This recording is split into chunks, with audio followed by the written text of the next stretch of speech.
Welcome to Nkosi Talk Shows. Lead from within. Find your own voice. Challenges we have had to overcome in 2020. Find your own voice. The world has become united by the unseen, knowing there are no guarantees for tomorrow. Lead from within. Find your own voice. Let the world hear your voice and be filled within. For the day has come for you to be a great leader. The time has come to break away from the pain, distraction, experience the unthinkable. Welcome to Nkosi Talk Shows, everyone. My name is Nomsa Clara Mnibe. If it is your first time at Nkosi Talk Shows, please subscribe to our channel. And at Nkosi Talk Shows, we talk about everything, all subjects from all walks of life. We've got coaches from all walks of life. So please, if you want to find your own voice and lead from within, get in touch with our coaches. Over to you, Amanda. Please introduce yourself to our audience. My name's Amanda Cottrell. I am a teacher, an author, and an illustrator, and I help people find their unique creative abilities within themselves and to foster those to empower themselves to do what they love in their lives. And I have written 9 children's books, and I love teaching, and I love helping people find their creative gifts and empower them. Caroline? Hi, yeah, thank you. And good afternoon from London, UK. And as the writing facilitator, what I do is I support women in becoming more productive with their writing by connecting them with their deeper innate ability to write. But more importantly, they experience free-flowing writing. They experience an unlocking of the writer within and getting their story written. Because you cannot publish what isn't written. And all of this has come about through my own journey of unlocking the writer within. So I'm Carol Ann, the writing facilitator. Thank you so much. Thank you so much, Carol Ann. So our topic today is how to master thinking and create the life that you want, law of attraction. So basically, I chose this topic because Carol Ann chose a different topic, but I couldn't understand it myself. So I wanted to do more research about it. So then I decided to choose this one because it's very, very important to master your life and basically master your thinking, basically thinking using your imagination.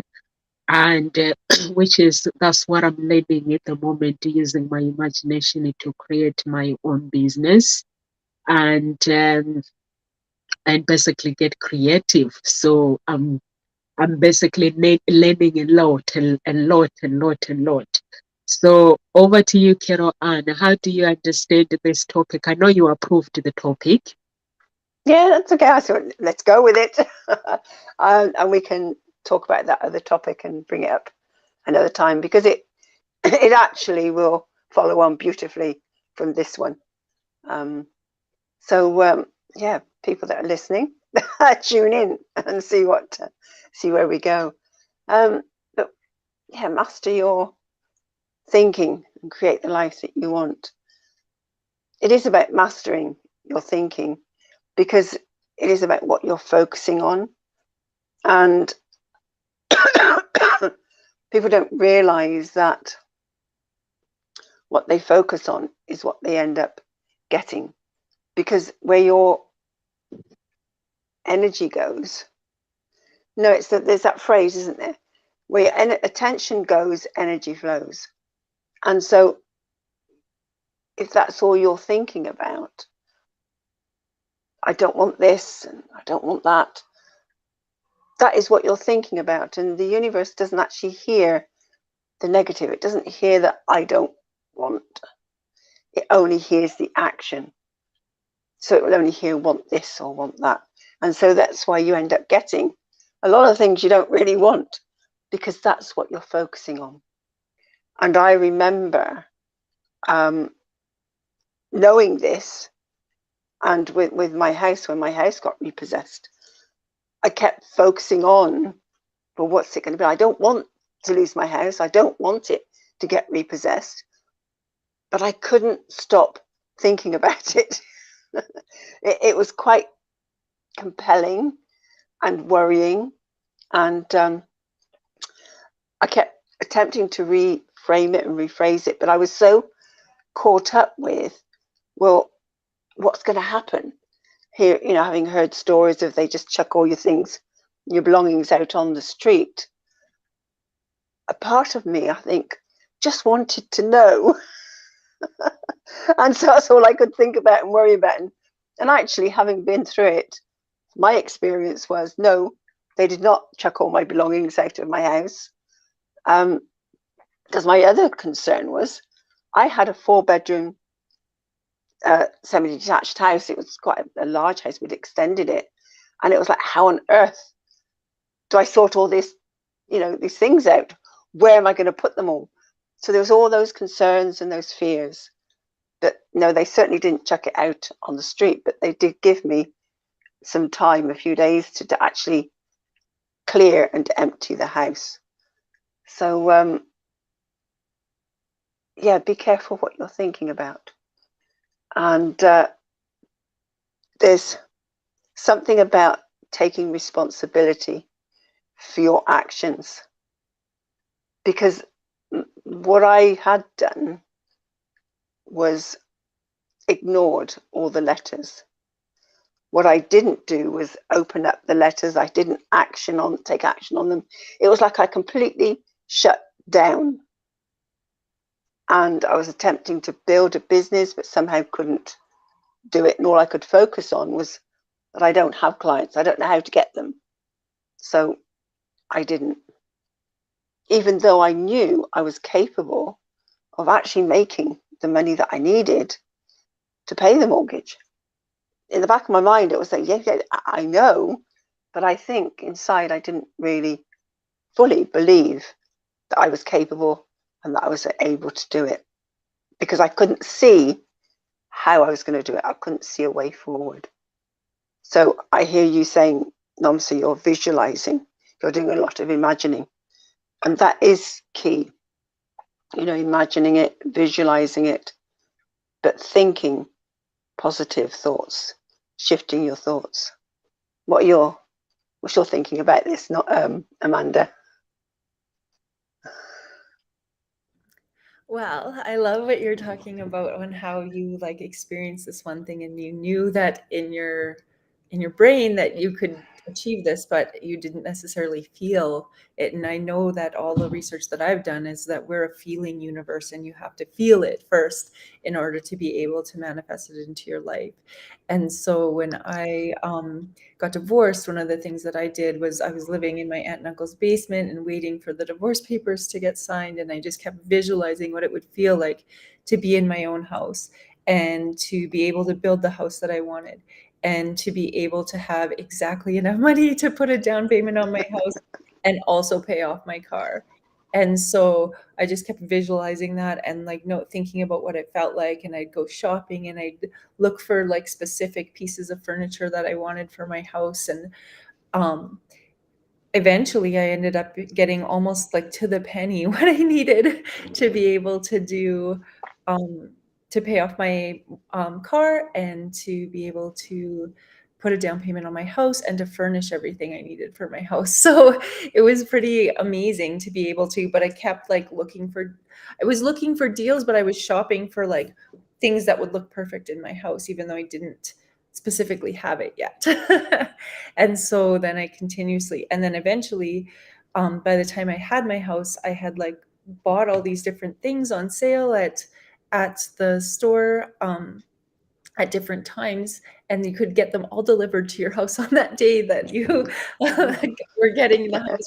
Amazing. Like you could buy it 6 months ahead of time and not get it delivered until yeah, until my possession date, which was so awesome because then I was able to have everything and have enough money to buy it as well without having to put it on like a line of credit or something. And so I just kept like consciously like visualizing what it would feel like to be in my house and to not have to spend all my money on divorce um, costs and everything. And I just kept being like, okay, this is what it's going to feel like. I'm going to be able to paint. I'm going to be able to do this. It's going to be like, I thought about how I'd set up my daughter's room. And I just kept like visualizing that and going to look at show homes and thinking about what it was that I wanted and where I wanted to live. And I knew exactly where I wanted to live. And I was starting to get anxious because there was only like a few lots left in the community that I wanted to live in, and I knew I wanted to build a house, but I was starting to get worried that I wouldn't have it on time because I was like the ones that I can afford, they're almost out of building space in the area that I want to build in, and I want to build this type of house, and and yeah, and it just ended up working out. I got like the third last lot on the street of the size of house that I could afford, and it was the last section of the community that I wanted to be in. It just is like the power of just believing that that will come and that you'll have exactly it is so powerful. And I think that's something that we really need to be aware of. And then two is, even when you don't know how to do something, if you just trust that the right people will show up to get you there, it will happen. Because I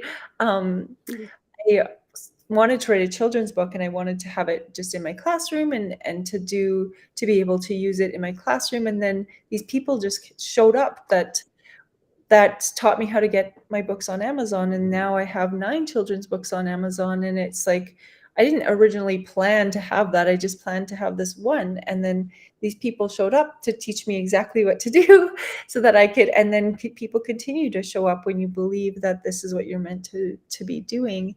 And I've done a lot of work with Bob Proctor's stuff and other like Mike Dooley and Louise Hay, and those are people whose work and books and life legacy is all about that visualization piece. I have more to say, but I'm going to let Nunza talk for a little bit. I love the power of thinking and the power of creating the life that you want. I've done it all my life. When my family basically, they don't understand me. Since growing up as a child, yeah, I spent time with my dad and my stepdad. Basically, I created the life that I want. And sometimes you find that, like Amanda was saying, if you don't know how to do something, you have to believe that the right people will show up in your life. And that is right. The right people always show up. And also, when you're making that decision and you're writing your goal, for me, basically, I am someone that I write my goal. And when I write my goal, writing what I want, and when I'm finished writing what I want, is then where I have to say to God, listen, I've written my want. This is how I want my life to be. But if you have a way of giving me a better life than what I've written, a life that is going to basically is not going to affect me, in return, I will do this for you. I will make sure that the people around me, they are being looked after, and I'll love your children. So I make a deal. And then I have to wait. Like what you're saying, that you have to be patient when you create the life that you want. Sometimes the time scale that you put is not going to basically, it's not going to come that at the right time. So you have to be patient and you have to believe. I am always someone that always believes. People call me crazy, but I always believe. When everyone is losing hope with something, I hold on to that hope. And I hold on to basically, I hold on to the things that I want in my mind. And I'm not somebody, like when you write your vision, And when I finish writing my vision, or when I'm ready to do it, I know what I want. And when I hand it over to God, it means I want that vision to be real. There are no negotiations for plan B. There are no negotiations for plan B. I don't negotiate with God for plan B. If I have to wait for a year for my dream that I want to come to pass, I will wait because that's what I want. If I have to go through challenges, I will wait. I don't negotiate with God because God always grants you a wish that you want.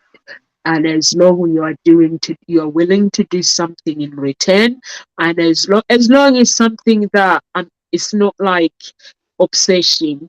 So I make sure that I work on my obsession, make sure I work on my bad habit, and make sure that I want this thing that I say I want for the right reason as well, right reasons as well. And then I just have to wait and sing a song and pray and use my thinking just to hold on to, like Amanda, you were saying that about the house that you basically have had to. Basically, after lockdown, you have had to wait and save money. For me, basically, after lockdown, there's not been a houses. Where I live, basically, it's been dead. There are no houses. When the house comes up, it goes straight away. So I've been waiting and waiting. There was a time where I was like everyone saying, you need to move out of this city, maybe outside, so you can get a house. And I was like, I'm just gonna wait. And people just thought maybe I was crazy, but I wasn't. And I just waited and waited. So today I went to see the house, and so I might be moving into the house. But where I am now, and there's still more that I want from God to do for me, and I'm still using my thinking, the power of thinking, and creating the life that I want. And I know that God is going to help me with the path that I want. I'm where I'm going. So, Carol Ann. Yeah, it's having that faith, that unshakable faith and trust and waiting. And I just want to go back to something that Amanda said, and it's just, you got one of the last 3 plots, and it was that waiting and that trusting and that you see things disappearing. And I think it's realizing that you only needed 1 plot. So even if it was the very last one, that's all you needed. And I remember that lesson coming to me many years ago when I was driving, and I was going to a car park, and I was in a bit of a hurry because I wanted to catch the train. And I remember thinking, oh, there's a space. And in my head, I was visualizing many spaces. And then all of a sudden, I just suddenly went, I only need 1 space, angels. I only need 1 space. That's all I need. And to me, that was quite a revelation, that I had thought, well, there's got to be a lot for me to choose from. I only needed 1 space. And I went into that car park and I found the 1 space. And, it's just, so it's trusting and remembering exactly what it is you want and holding that faith. So as you were saying, Nomsi, it's just that being patient, it's holding that faith, but it's not compromising. And it can take time. It's waiting out. It's saying, this is what I want, visualizing it, and just putting up that prayer and trusting the process. And again, going back to my house, I had so many lessons with my house. And when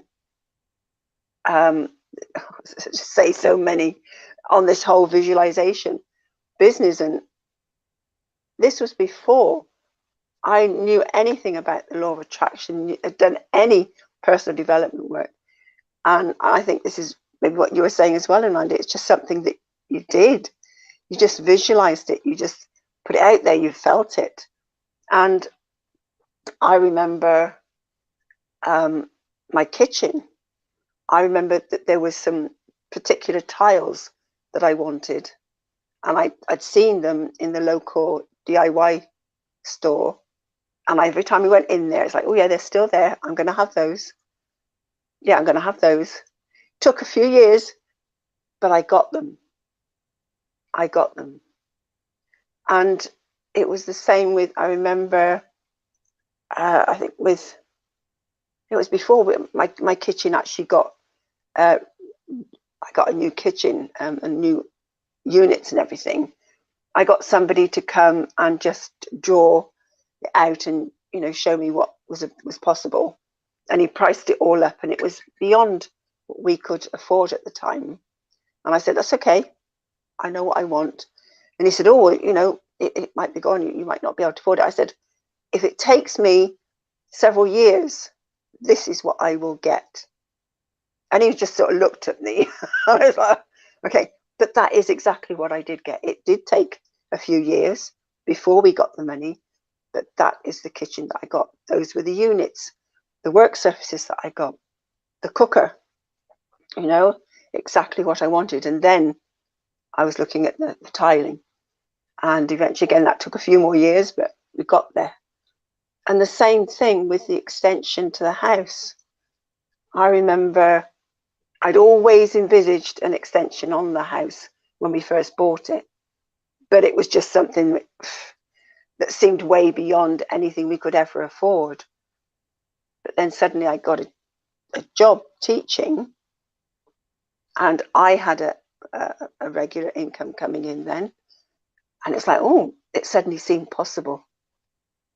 And so we started looking into it. But I'd always been visualizing how that extension would look. I'd always been planning it in my head.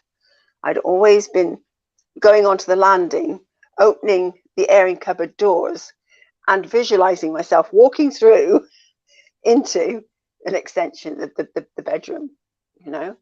And so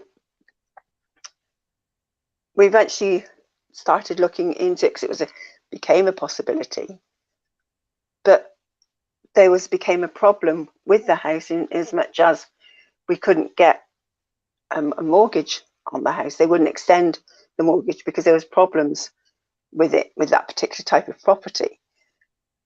And I just hung out for it. My husband kept saying, oh, let's move, let's find somewhere else, you know, let's find a detached property, we'd pay the same amount. And all I kept thinking was, no, I want this extension. And I could just feel it. I just kept visualizing it. And eventually we found one building society that gave us a mortgage. And I got that extension. You know, so again, it is visualizing, holding out for it. And yes, okay, it was many years later when I lost the house myself because I'd gone through divorce, and the house had been put in my name. And it was several years later that it did get repossessed. But after that, what I realized was that I'd had a vision of something bigger, much bigger. And I kept thinking, but how does my house fit into this? And I kept trying to squeeze it into the vision that I'd had of what I was going to be doing, and somehow it didn't fit. And I realized after it had gone, it was like, it wasn't part of that vision. I had to let it go. You know, so there is, say that I still bless that house. There's so many lessons that I've had from it, and because of it. And so it is just recognizing, give it time, trust the process, but not compromising on what you want. And this is a great reminder for me now to, again, get clear, dare to dream again, start to dream, because I feel like my dreams and my thoughts have just been pushed away and down, and I've sort of, over the years, not focused on exactly what I want. I haven't really known. I sort of feel like I've moved around a bit, but I'm getting to know more now. And so my mind is starting to go, oh yes, that's what I want. And I'm hearing things that are going, oh, but that's what I've always dreamed of. Yes, and I can feel that excitement bubbling up. So yeah, it's that feeling it. It's that excitement and going, okay, this is possible. Let's start dreaming again. Let me start writing this out.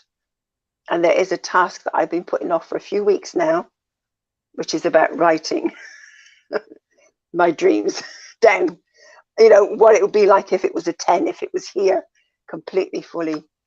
And I've been putting that off. So dare to dream. and go for it, but don't compromise. Don't compromise. What do you think, Amanda? I think that that's a good thing.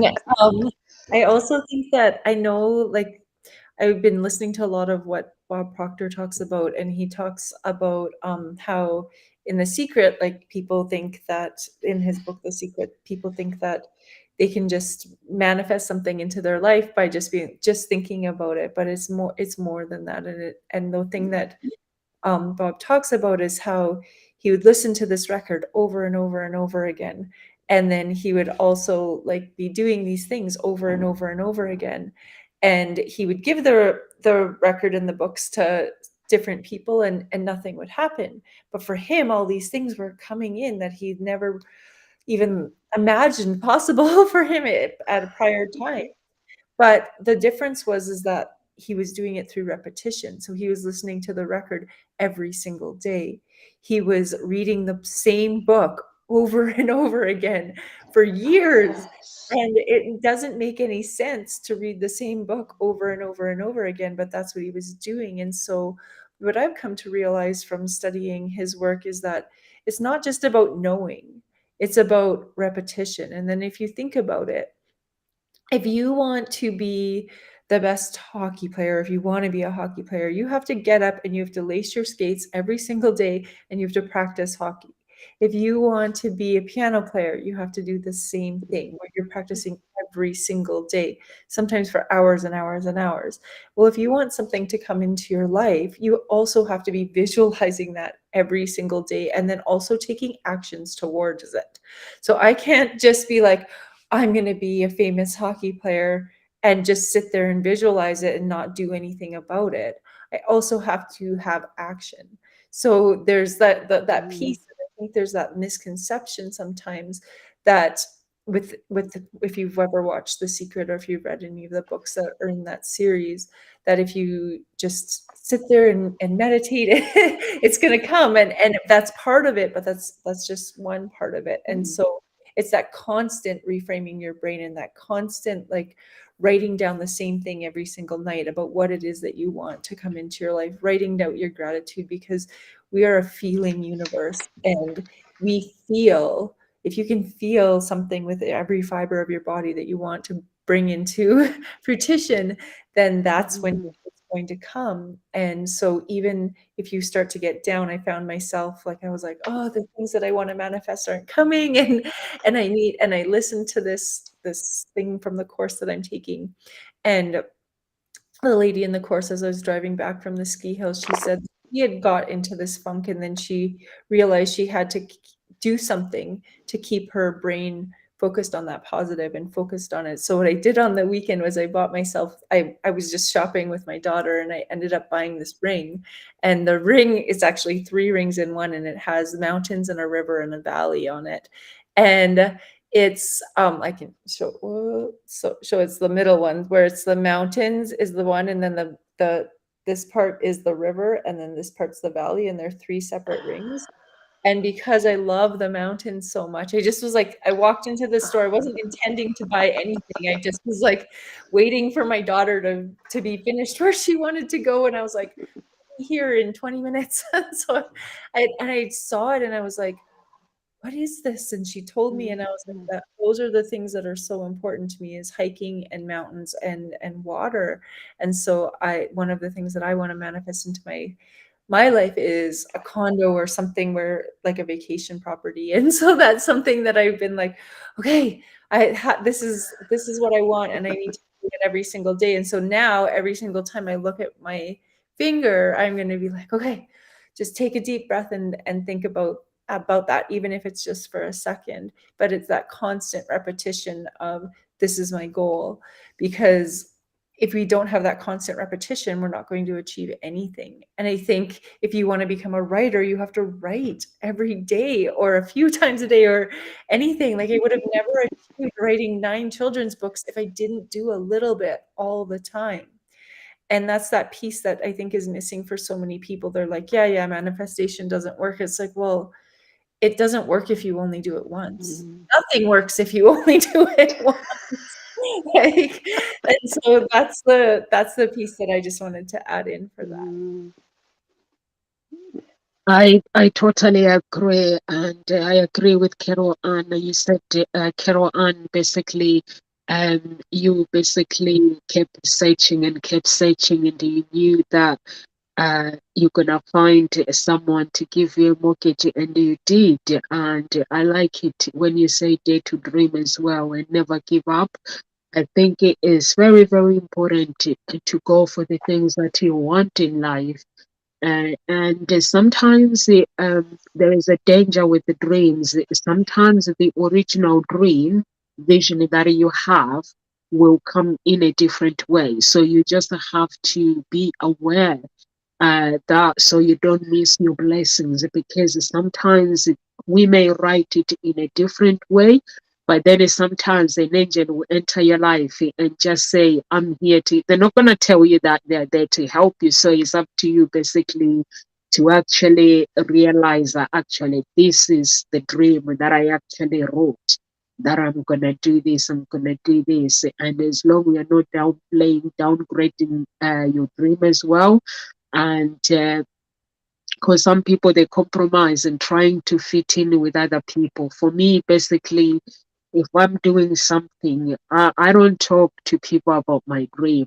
I basically talk to the coaches, and I have specific friends that I talk to. I never talk to my family about dreams. I talk to them when it's all happened, because my dad is no longer there, and my stepdad. Those were the people that if I wanted to do something secret, they'll just help me in secret until it is finished, so they're not there. If I tell my mom something big, she'll be like, I don't think, she'll get scared. So I don't tell her, I tell her when it's done. So I think it's good not to compromise your dream. And also, Amanda, you talk about repetition, power of repetition.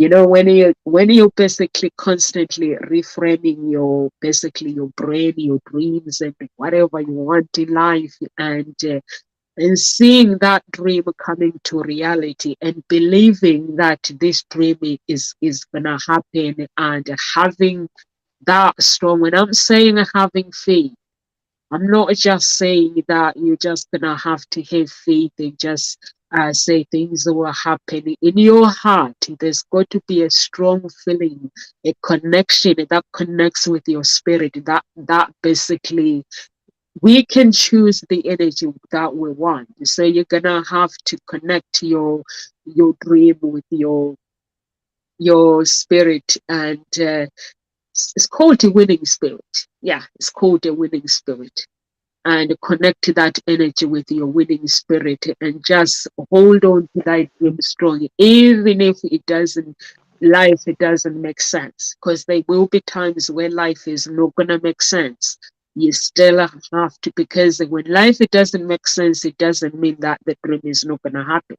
It just means sometimes it could be God testing you. It could be the universe, whatever your beliefs might be. If you tell the universe and say, universe, this is my desire, this is who I want to become, this is what I want, and the universe will be like, okay, how much do you want this? And then a problem will come. Are you going to still be standing, or are you just going to fall and say, you know what? I can't do this. So you just have to keep going, regardless of what. The vision comes through when you keep repeating whatever you're doing, even if you make mistakes, and you keep going and you keep going. And that's basically my expect when it comes to all these things. I just hold on to hope. And I look at my daughter. My daughter's, she's called Hope. And my company is called Hope. So I hold on to this hope that I know that things will happen. I just have to believe. And I just have to take action. When you take action every single day and you don't give up, things comes to reality. Whatever you wish, whatever you desire, it will come to reality, because you keep repeating it, and you keep implementing it, and you keep taking action, and you're believing even though people don't believe in you. know that it's not their dream, it is yours. You have to believe in it.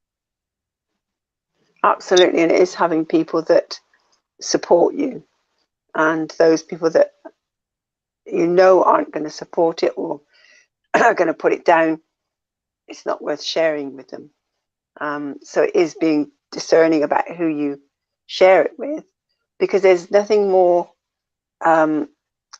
energy draining than somebody who pours cold water onto your dreams. You know, it's like, oh, your whole body, you just feel deflated, and you can feel it inside, and it's like you really have to pick yourself back up again, and that's an effort. And so why put yourself through that effort when you've got people that can support you? They can ask questions that help you to think about what you're doing, but not in such a way that makes you think you're doing the wrong thing.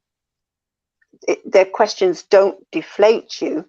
They spark your thinking into, oh, well, actually, I hadn't thought about that. You know, their questioning comes from a different place.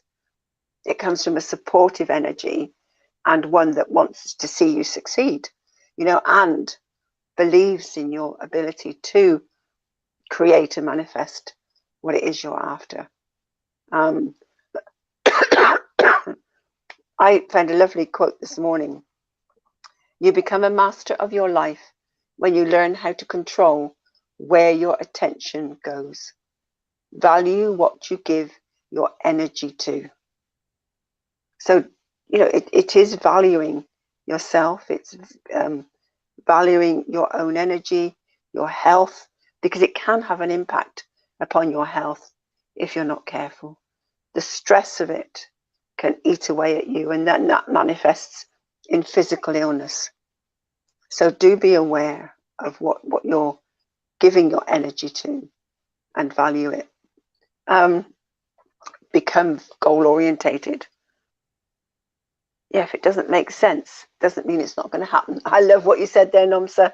I just remember it's like, yeah, what happens doesn't always make sense, but it's trusting the process.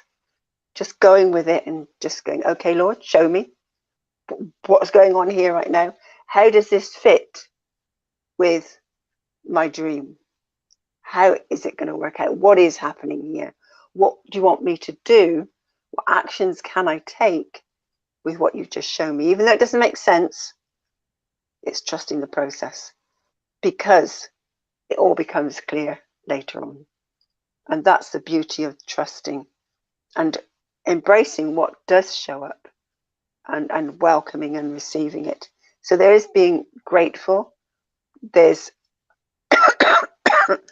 being appreciative of what you do get, because sometimes it isn't what you think you're wanting, but it is what you need at that time.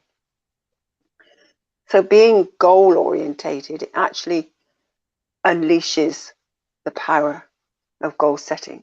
We actually have a system within our brain that's called the reticular activating system. And that is what's termed the goalkeeper of information. It gives us extreme focus. It allows us to really be powerfully focused on what we want. And it actually controls what we perceive in our consciousness. If you imagine, very often you've perhaps, you know, when you've you thought about getting a car, and you see a particular model of a car that you've never seen before, and you think, oh, that's new. I've not seen that before. And then all of a sudden you start seeing them all over the place. That is the power of that system within your brain. It's got that power for you to be able to then start seeing things that you want, because it filters for you. So by setting your goals, by visualizing, by feeling, you are telling that gatekeeper of information, this is what I want you to go out and seek for me. Go find it, show me. Yeah, that's how it works. So open up and use that system that we have. Such it's an amazing system. Your thoughts on that, Amanda? Have you? Well, I'll let Nomza speak because she hasn't had a minute to speak in a little bit. Oh, I just did. I just followed on from her. I just followed on from Nonsa, but it's fine. It's okay. Go with it. Go with it. Clearly, I'm not awake yet this morning. It's still early. Yeah.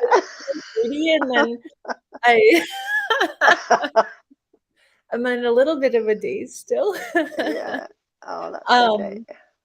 I think that when you are trying to manifest something, it's so much of it, even with your health. Like if you keep thinking negative things, like Louise Hay talks about how she cured herself from cancer without having to go and get chemotherapy because she used the power of her mind. And I think that it just am fascinated by these things that people have done with the power of their mind. And there's people who doctors told would never walk again, and then are able to use the power of their mind to be able to walk again and to be able to achieve something. And I know even in my own life, like something kind of trivial that I just like over and over and over again thought about, this is what I want to do and this is how I'm going to be able to do it. And it was to be able to do a 360 on my wakeboard. And this was a long time ago when I was like 18, but this was the first time that I ever really truly visualize something. And every single night before I would go to bed, I would visualize what it would look like and what it would feel like.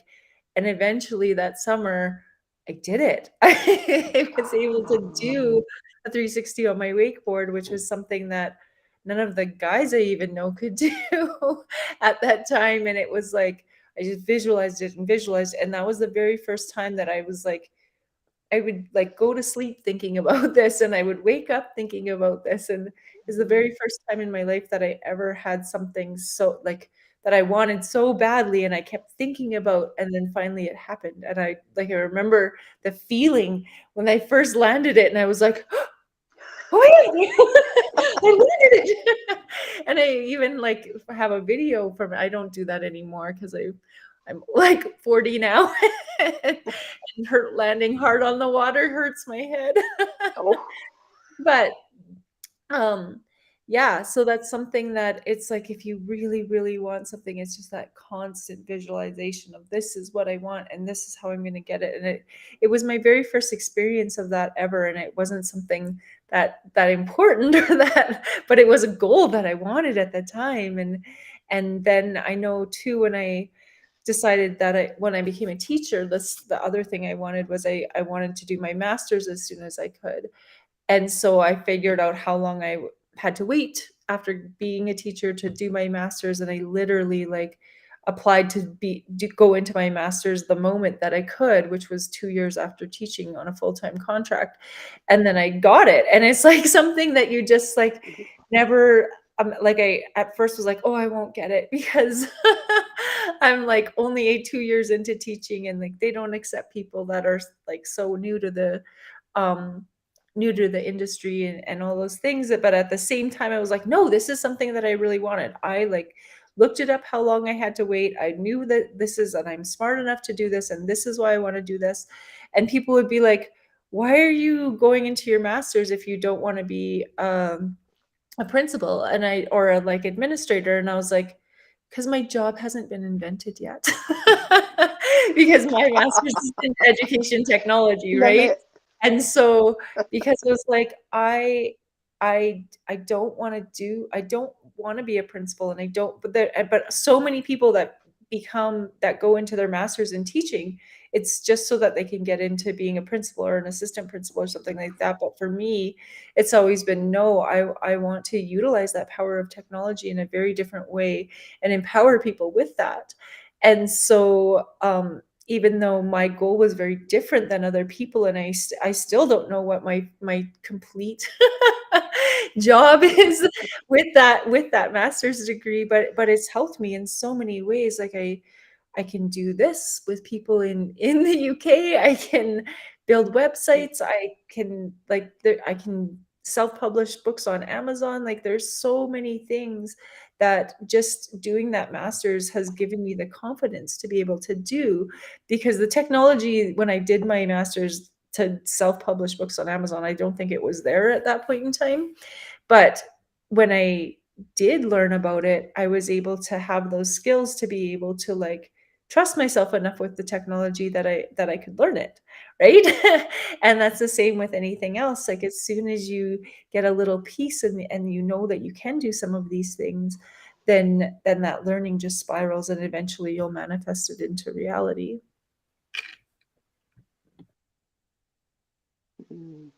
Absolutely. Oh, What you say? that is so true, Amanda. You basically, I like it when you say even if your goal is different, that is wearing your true authentic coat. Because when your goal is different, that means you are individual. It doesn't have to be similar to anybody else, and you can actually when you create your own goal, you have to look at your life. You have to be clear of what you want, and you have to look at your dreams. And also, it doesn't mean that some people, their dreams, they have come to reality, and your goal is gonna be like that. It has to be different because we are all different. We are all individual, and once you do that, like what you were saying, that you had to study, you had to do the things that you wanted to do in order for you to do your masters, and now you can do the things that you can basically you can work everywhere, publishing your books and everything. And that's what life is about. It's about living the life that you want. And I love that. I basically, with my children, I always disagree when people say my children, they have friends, but I don't want to move them to school because of their friends. I always say, but when they are older, they all have different dreams, so you can move your children to a different school. If they're meant to be together, you can make an effort and make sure that they see their friends, because sometimes just because I'm friends with you at primary school, it doesn't mean we're going to be friends at secondary school. So that's not how life works. So I always say to my children, make your basically do the things that you want to do. Friends, if you're meant to be friends with people, your friendship is not going to basically end if you move to a different school. You're still living in the same city, the same town, so you can create your own dreams. So my daughter sometimes she didn't think that I made sense in the beginning, but now she knows that if she wants to do something, it's got to be done, and she cannot come and negotiate to me and say, I can't do this because my friends are not doing it at school. So I'm like, who is doing it? Is it you or your friends? So if there's something that needs to be done at school, she's got to do it if that's what she wants.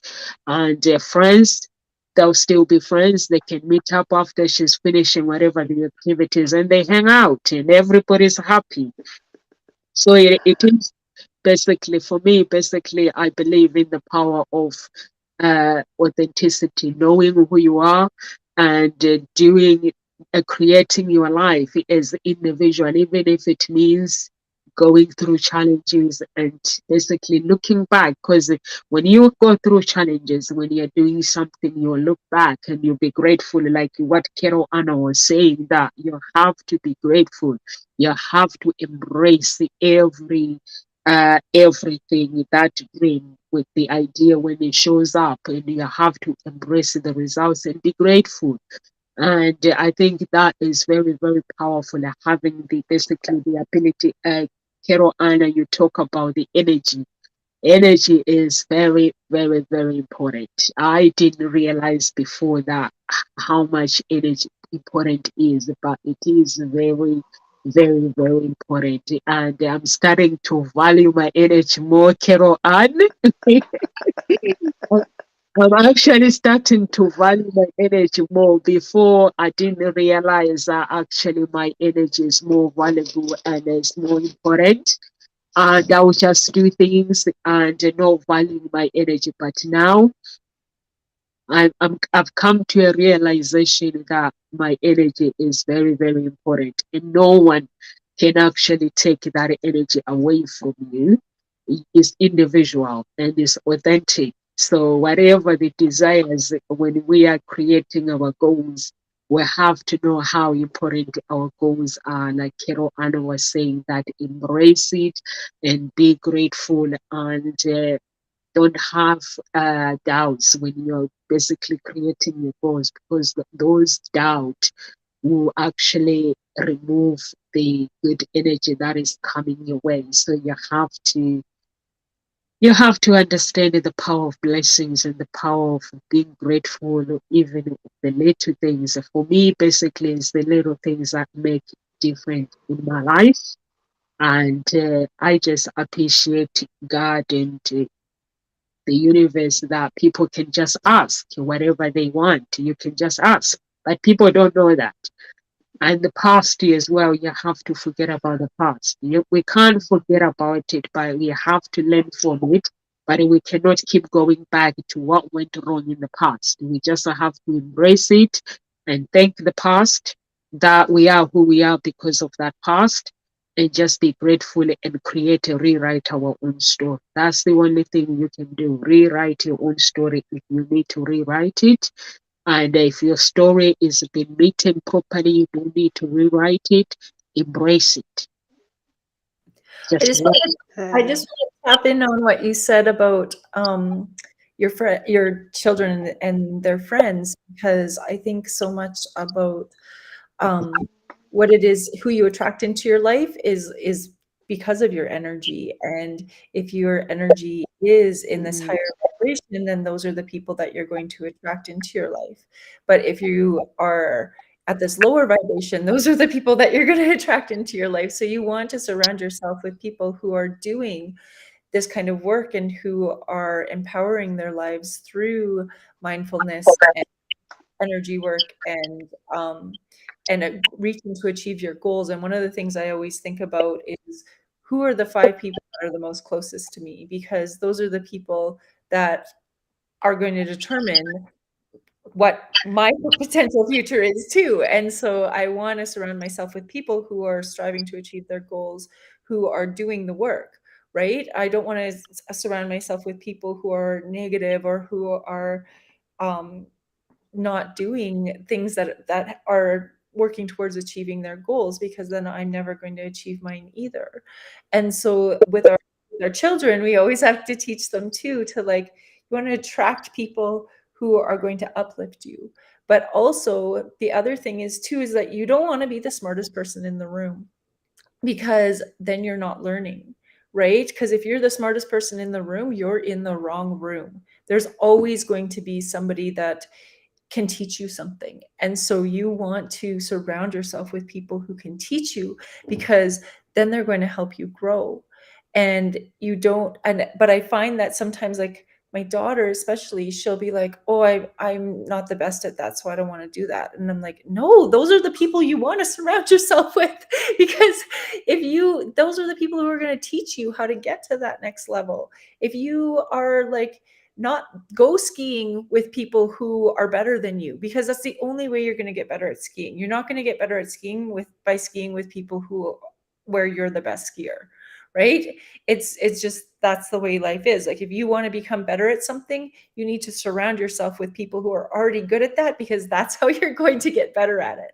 And I think sometimes we have that reverse psychology where we think, oh, I have to be good at it before I can do this. And it's like, no. You need to surround yourself with people who are good at it, who already are achieving that, because they're going to help you get to that goal so much faster than you ever thought possible.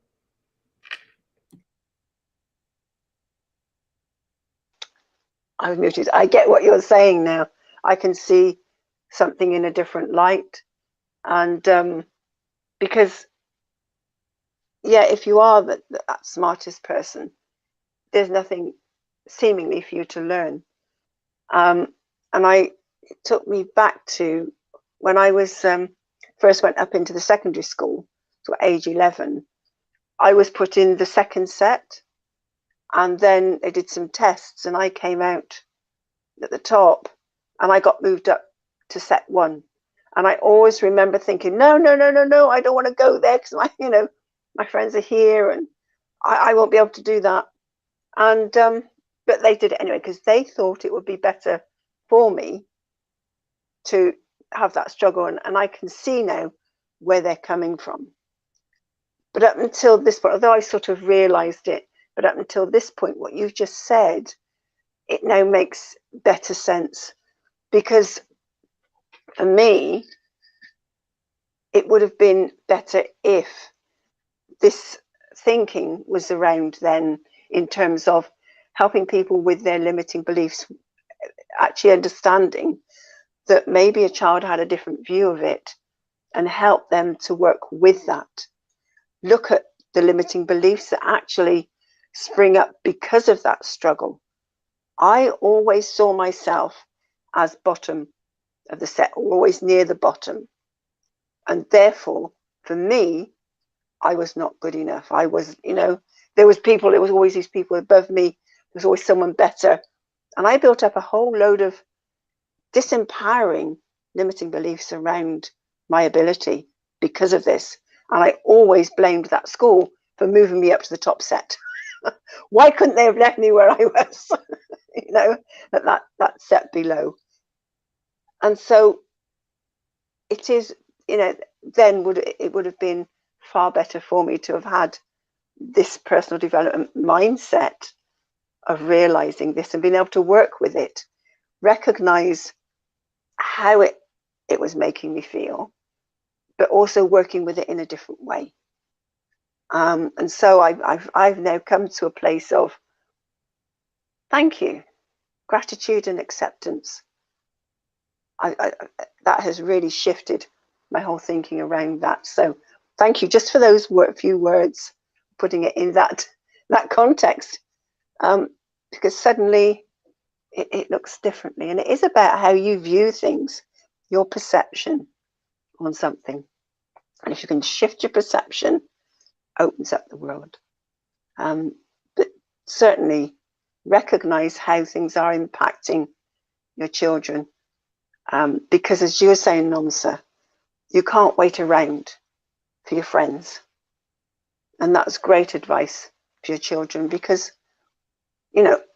they will be there. And if they're meant to be there and they're meant to be still a part of your life, they will be. If not, then they'll drift away and you'll find new friends who will support you on your journey. And I remember having a friend of mine, and she taught me a really valuable lesson in terms of don't hang around for your friends, because I was waiting for her to be with me to do a project with the Duke of Edinburgh Award scheme, and to turn around and find she'd just gone ahead and done it without me. So, oh, thank you. So just get on with it. Don't wait for others. So certainly let go of fears, let go of limiting beliefs, recognize them and work with them and transform them. That's how you can then move forward. So get your dreams, but recognize your resistance to them, what limiting beliefs you might have, what fears you might have, and recognize they're probably based in the past. So put it in the past, transform it, and keep looking forward, and surround yourself with new friends, new people that will support you and help you and push you. And maybe, yes, okay, they're a bit further on than you are. Great, because then you can get to smart, because you're going to learn something. So thank you, Amanda. Thank you. That's awesome. Who'd like to go next? It's that changing of perspective, because so many kids and adults even want to be the smartest person in the room, but I've completely changed my perspective on that, where it's like, no, you really don't. Because that's the only way you're going to grow, is by surrounding yourself with people who are smarter than you or better than you at something, and maybe you're the smartest or the best at one thing, but if they can help you grow in a different area, then that's equally as important. But there's always going to be somebody better than you at something in the world. Even if you are the gold medal winner of something, there's still going to be the next year or the year after that, or at some point in your life, somebody is going to beat your world record, right? It's not that you'll always hold that. And I think that's a good thing, because it causes us to always strive to achieve more and to be able to manifest more, and we're able to build off of other people's ideas, and it's just unbelievable what we can achieve with our imaginations. Yeah, that is so true, Amanda. That is so true. We have to basically, you have to hang out with people that are, and that's why for me, basically, I don't just work with anyone. I work with people that are willing to teach me something, not to control. If I find people that are willing to teach me something, I hang out with them, because I'm there to learn, and maybe teach them what I know, and they teach me what I know. So, and that is power, when you hang out with people that are more smarter than you, because you get to learn. You get to get creative, and then you go and help others as well. So that is the power of creativity and mastering your thinking, is hanging out with a good tribe, and just getting on with life, and creating your life, and to stop complaining and mourning. For me, basically, I get on with things. If somebody's complaining, I'm basically I'm out. I just like to get creative. And any words of encouragement, Carol Ann, please, before we leave? Yeah, there was a phrase that I read this morning, and it said, become an inverse paranoid. In other words, become someone who constantly is expecting the world to support you. And I thought, ooh, I like that. So instead of constantly being paranoid about, oh, the world's against you, everyone's out to get you, how about shift that? The world is out to support you, 100%. The universe has got your back, which I keep being told. So believe it. Amanda, any last words? I love what you said, because one of the things I've been writing in my inevitable success journal is everything is always working out for me and for my highest good. And I think, and that I'm also, the other thing is that I'm attracting the perfect people to help me grow. And so those are two things that I'm writing in my gratitude journal as if they've already come to fruition now. And I just I think so often about you really need to surround yourself with people who are already doing this work. Because I think when I wanted to learn how to snowboard, I didn't know anybody who knew how to snowboard. So I then attracted people who knew how to do it. And that's how I learned quickly, was people who were good. I didn't go with people who weren't doing it, because then I'd never learn how to do it and I'd never get out there. But because it was something I really wanted to do, I just did everything to make sure that I could do it. I didn't grow up getting to go to the ski every single weekend, but when I was in university, I bought a snowboard, I bought a season's pass, and I just started meeting people that also did that, so that I had people to go with all the time, and that I would get better quick. And within one season, my only goal was to be able to keep up to those people that were good. And by the end of the season, I could. And that's the same with anything in your life, is you need to surround yourself with people who are already doing the work that you want, because they're going to help you get there so much faster. Thank you. Thank you so much. Thank you so much, Amanda and Carol Ann. We are here at Ngozi Talk Shows Monday to Friday, 1 p.m. UK time. If you are looking to find your own voice and lead from within, please get in touch at Ngozi Talk Shows. And you'll basically be the creator of your destiny, write your own story. For me, basically, I always say, if you didn't make me, you cannot define me. That means you can't tell me that I'm not good enough or I can't do the things that I say I will do. Because only God can say, no, sir, you can't do it. And my parents as well can say, a little bit. But that doesn't mean I still have to believe it. You just believe what God says and I'll go for it. So anyone can be who they want to be. So live with grace, everyone, and God bless.